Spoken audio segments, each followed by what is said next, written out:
কি রানা, মনে হয় কি তুই যে ঢাকা শহরে আইছো, দেখতে পারবি ঢাকা শহরে? কি বেড়া ঢাকা শহরে কি কেন দেখি মাই? হ্যাঁ, ঢাকা শহরের অবস্থা তুই দেখছো নি? হ্যাঁ, ব্যাকের সমস্যা দিয়ে পড়ে গেছে ঢাকা শহরে। তোমার আর মতো মানুষ ঠিকতে পারবো কি মনে করছো তুই? হ্যাঁ, সমস্যা দিয়ে ব্যাগুন পড়ে গেছে। রাসেলের টিয়া দিছি আই 200 টিয়া দাঁড়, এতে বলছে আরে যে 2 দিন পর টিয়া ফেরত দিব, এতে আরে ফেরত দিয়ে দিছি নি কেন? তুই আরে ভাঙ্গি বল, তোর তোর কাছে না, তোর তুই সামনে থাকতি এতে টিয়া দিছি। হ্যাঁ, মুই বুঝছি দোস্ত, বুঝছো? এই ঢাকা শহরে মানুষের নেশার আসলে খারাপ হয়ে গেছে।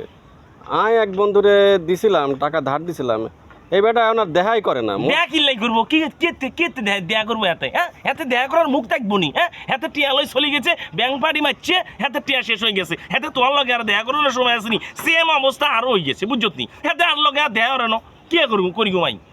হয় এখন কি করা যায় কত দোস্ত? কিয়া করবি তুই? সমস্যা হইলো আজকে তো আর মনে কর যে শপথ করিম কোনো বেড়ারে টিয়া টুয়া ধার ধর দিতাম না, তাইলে ইয়ানে তুই টিকতে পারবি, না হলে তুই জীবনও ঢাকা শহরে টিকতে পারবি না। শপথ করি ফেলা, আর টাকা পয়সা আমরা কারোর আর ধার দিতাম না।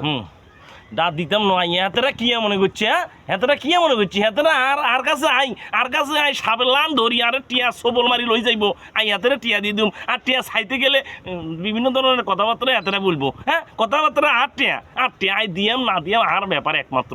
আর কথাবার্তা শোনানোর টাইম আছে নি? ক্যামেরা ওই চলিয়ে সুত কিনলে তুই ক্যামেরা